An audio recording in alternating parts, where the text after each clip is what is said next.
कभी सुख भोगने का, नाना प्रकार के संकल्प मन में चलते हैं। ऐसी मन के कारण आयु बीत जाती है, और जैसा मन में संकल्प बना रहता है वैसा भगवान फिर से जन्म दे देते हैं कि जाओ इसको भी भोग लो। भोगते भोगते थक गए। न हम अविनाशी के बच्चे हैं, मरने वाले नहीं हैं। शरीर मरती रहेगी, हम तो वैसे रहेंगे। और मन को भोग मिलता रहेगा तो मन भी नहीं मरेगा। जैसे घी की आहुति अग्नि में देते रहिए तो क्या शांत हो पाएगी अग्नि? कभी नहीं शांत होगी। ऐसे ही इस मन को नाना प्रकार का संकल्प हृदय होगा और कामनाओं को हम देते जाएंगे कि इसका यह मन कभी शांत नहीं होगा। और जब मन शांत नहीं होगा तो हमें शांति नहीं मिलेगी। बार बार जन्म, बार बार मृत्यु, बार बार जन्म, बार बार मृत्यु, इसी जन्म मरण के चक्कर में जीव फंसा हुआ है। जन्म मरण से मुक्त होने का विधान है। हम भगवान की कथा सुने, भगवान के नाम का जप करें, भगवान की सन्निधि में रहें। हमें भगवान चाहिए। मन बड़ी से बड़ी चीज मांगता है, हम देते हैं उठा के दूसरी दूसरी। मन चाहता है कि हम साइकिल पे चलें, साइकिल पे चलने के बाद कहेगा नहीं बाइक पे चलें। बाइक मिल गया तो कार पे खड़ा होता है, कार से जहाज पे खड़ा होता है। क्यों? बड़ी से बड़ी चीज वह परमात्मा से प्रकट है, वह परमात्मा चाहता है। हम संसार के सामान देते हैं, संसार की वस्तु देते हैं, इसलिए वह कुछ दिन तो सुख लेता है लेकिन फिर उससे अशांत होकर फिर आगे बढ़ जाता है। उसे परमात्मा अगर मिल जाए तो किसी चीज की उसको आवश्यकता नहीं है। बोलिए श्री वृंदावन बिहारी लाल भगवान की जन्माद्यस्य तोऽन्वयादितरतस्य चार्थेषु सुराट् तेने ब्रह्महृदायनादिकवयो महीयन्ति सूरयः तेजो वारिमृदां यथा विनिमयो यत्र सर्गो मृगा धाम्ना स्वेन सदा निरस्तकुहकम् सत्यं परम धीमहि। भगवान व्यास जी ने महात्मा वर्णन किया, फिर प्रथम स्कंद में आके भगवान की वंदना किया। पहले वंदना नहीं की, भगवान की वंदना किया कि आप सर्वत्र हैं और खोजने पे कहीं नहीं मिलते, खोजने पे कहीं नहीं मिलते। जैसे मृग मरीचिका है, मृग को दिखता है कि वहां पानी है गर्मी में, लेकिन दौड़ के जाता है, पानी नहीं मिलता। ऐसे ही भगवान की प्रतीति सर्वत्र है और भगवान के प्रभाव के कारण यह इतना जड़ वस्तु भी प्रकाशित होती है कि सत्य जैसी प्रतीत होती है, जबकि सत्य नहीं है, लेकिन सत्य जैसी लगती है कि नहीं यह सत्य है। तो इन सबका जो कारण है वह परमात्मा सच्चिदानंद भगवान श्री हरि है। हम उस परमात्मा का वर्ण करते हैं, उसका वंदन करते हैं कि जो अज्ञान, जो असत्य है वह भी सत्य जैसा दिखाई देता है। आपके प्रभाव के कारण हे प्रभु हम आपके चरण की वंदना करते हैं। इस अज्ञान को आप ही मिटा सकते हैं, तो उसका मिटाने वाला संसार में कोई नहीं है। उसी लिए सबकी व्यवस्था बनाई गई, सदग्रंथ की, संत की, सदगुरु की। उसका मार्ग कैसे मिलेगा? कहीं जाना है तो बिना मार्ग के कैसे जाएंगे? और जो मार्ग को जाना है वही बताएगा। एक कुंवारी कन्या से कहिए कि अपने पति का ध्यान करे तो कहाँ ध्यान करेगी? पति है नहीं तो ध्यान कहाँ करेगी? ऐसे अज्ञानी मानव भगवान को देखा नहीं है तो भगवान का कहाँ ध्यान है? उसके लिए गुरु की स्थापना हुई, सदगुरु। सदगुरु अपने शिष्यत्व में जब गुरु के सानिध्य में था तो गुरु ने जैसे उसे चलाया, सिखाया और भगवान की प्राप्ति कराया, तब वह जाके जब गुरु बनता है तो शिष्य को वही उपदेश करता है कि यह मार्ग है। दो मार्ग हैं, एक ज्ञान मार्ग, एक भक्ति मार्ग। ज्ञान मार्गी पूरे ब्रह्मांड को अपने शरीर में ही देखते हैं और भक्त भगवान को कड़ में देखते हैं। कि भगवान हमारे हर जगह हैं, सर्वत्र बैठे हैं। भगवान प्रेम देख के, भक्ति देख के भगवान प्रकट हो जाते हैं और अपने भक्त का मान रखते हैं। भक्त के अधीन है भगवान।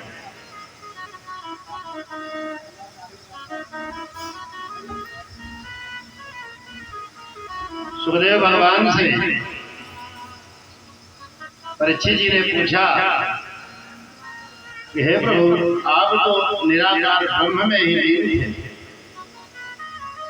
आप भगवान श्री कृष्ण की कथा कब से कहने, इसका भी वृत्तांत हमें सुनाएं।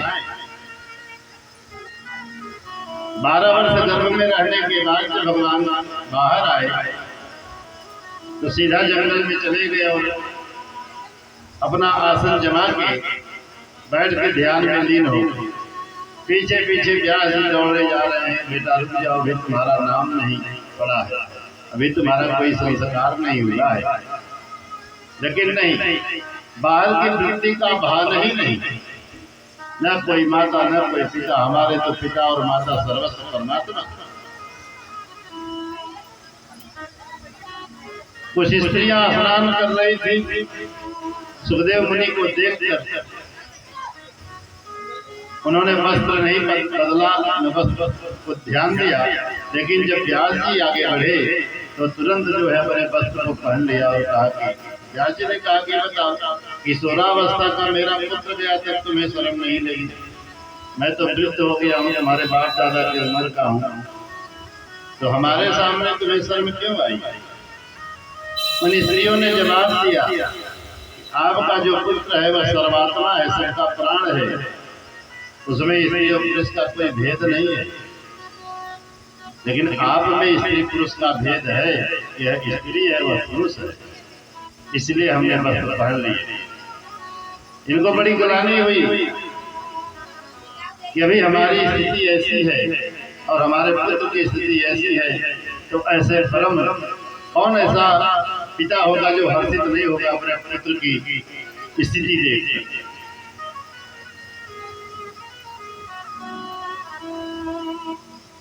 इसके बाद व्यास जी अपने शिष्यों को भेजकर सुखदेव मुनि के सामने भगवान की इस चरित्र को सुनवाया। एक एक श्लोक सुना के आओ। बहुत श्लोक सुनाया, सुखदेव मुनि जागे, ध्यान से उठे, बोले और आगे सुनाओ। तो शिष्यों ने कहा कि अब मुझे नहीं मालूम है, इसके आगे तो गुरु जी को मालूम है, अगर और सीखना है जानना है तो आप गुरु जी के पास जाइए। फिर ध्यान में लीन हो गए सुखदेव मुनि। जब यह श्लोक आया कि वरहा पीड़म नटवरवपुः कर्णयोः कर्णिकारम् दिव्योदवासः कनककपिशम् वैजयन्तीं च मालाम् रन्ध्रान् वेणुधर सुधया पूरयन् गोपविन्दे बिन्दारण्यं सुभद्रमणं प्रभाविशद गीत कीर्तिः। तब पूर्ण रूप से सुखदेव मुनि खड़े हुए। इस श्लोक पर श्रीमद् भागवत महापुराण पढ़ने और सुनने गए व्यास जी के कि जो मोर का मुकुट लगाया हुआ है, कमर में बंसी खोसा हुआ है, पीताम्बर पहना हुआ है और नंगे पैर से, छोटे छोटे पैर से ग्वाल बाल के साथ दौड़ के गैया चराने के लिए जा रहा है, वह परमात्मा इतना सरल है और वह ग्वाल बाल कितने भाग्यशाली हैं जो सच्चिदानंद परमात्मा को निगम नेत्र शिव पार न पावा, माया में पाछे शोधावा, जिसे ब्रह्मा शिव सनकादि मुनि भी ध्यान में नहीं पाते हैं। ऐसी कौन सी लीला है और ऐसा कौन सी बात है कि ग्वाल वालों के साथ वह परमात्मा मोर का मुकुट लगाकर आज धूल में दौड़ रहा है नंगे पांव और गाय चरा रहा है, तो हम क्यों नहीं उनकी शरण में चले जाएं? भगवान के लीला चरित्र को हम जाने और सुने। बस निराकार ब्रह्म में तो प्रीति थी उनकी, अंतःकरण में जिसका ध्यान किया जाता है बस उससे बाहर आए और व्यास मुनि के सामने जाके बैठ गए कि हे पिताजी, हमें श्रीमद् भागवत महापुराण की कथा सुनाई। फिर ये हुआ कि अगर मैं अपने पुत्र का वर्णन अपने मुख से करता हूँ कि मेरा पुत्र ब्रह्मचारी है, योगी है, सन्यासी है, तो अतिशयोक्ति हो जाएगी। अपने मुख से अपना वर्णन अज्ञानी लोग करते हैं, ज्ञानी कभी नहीं करता कि मैं विद्वान हूँ, जानता हूँ। मैं भैया कुछ नहीं जानता हूँ, जो भगवान की कृपा से प्राप्त है वो आपको बता रहा हूँ, बस इतना ही कहेंगे। सुखदेव मुनि को भेज दिए कहा? राजा जनक के पास। विदेह राज जनक, देह रहते भी विदेह योगी थे कि अगर वो कह देंगे, इस समय उनकी कीर्ति है संसार में, अगर वो कह देंगे नहीं है, योगी है, सन्यासी है, ब्रह्मचारी है, तो संसार मान लेगा, स्वीकार कर देगा, तभी नहीं हम भागवत कथा सुनाएंगे।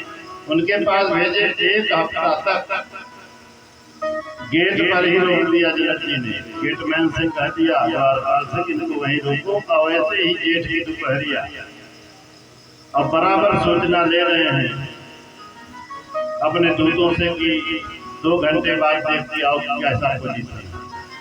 क्रोध में तो नहीं है, परेशानी में तो नहीं है। एक हफ्ते तक की स्थिति यही रही और वो मुस्कुराते रहे जैसे उन्हें धूप लगी नहीं रहा है, कुछ हुआ ही नहीं है, न मान न अपमान सम्मान का भय ही नहीं। वहीं गेट पे बैठ गए हैं। इसके बाद महल में प्रवेश कराए, कुछ दास दासियों से सेवा करवाया उनसे। उसको भी देखा तो गुप्तचर ने बताया कि कितने भी दास दासियां उनके सामने मजाक हंसी सब कर रही है, लेकिन उनके ऊपर कोई भी प्रभाव नहीं पड़ रहा है। फिर राजा जनक जी स्वयं आए और हाथ जोड़ के बैठ गए कि हमने बड़ा अपराध किया है। आप जैसे महापुरुष का अपराध मैंने 1 हफ्ते से किया है, इसके लिए हमें क्षमा करिए। इसमें हमारा कोई दोष नहीं है। आपके पिताजी ने ऐसी कड़ी परीक्षा लेने के लिए हमसे कहा था, इसलिए मैं दिया।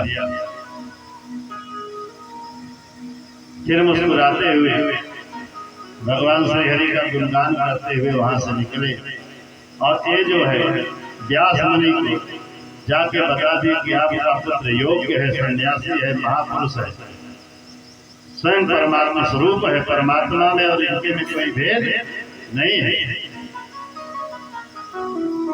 यम प्रवजन्तमनुपेतम वेदकृत्यं द्वैपायनो विरहकातरया जुहाव पुत्रेति तन्मयतया सर्वोऽभिनेतुं तम सर्वभूतहृदयं मुनिमानतोऽस्मि। ऐसे परमात्मा से सुहृदय परमात्मा को हम प्रणाम करते हैं कि जिनके मुख से उत्तर न मिलने से उन्होंने वृक्षों और लताओं से उत्तर दिलवा दिया अपने पिताजी। लताएं और वनस्पतियों ने बताया कि आपका पुत्र महापुरुष है, परमात्मा है, पुरुषोत्तम है, परमहंस है। ऐसे परमहंस को हम प्रणाम करते हैं।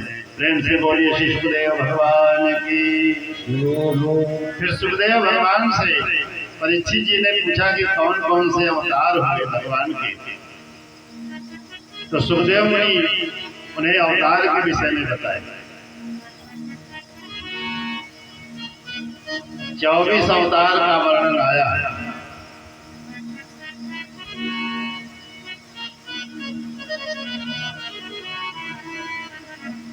पहला अवतार भगवान का सनक सनातन सनंदन सनत कुमार, ये जो चारों कुमार हैं, ये पहला अवतार है भगवान का।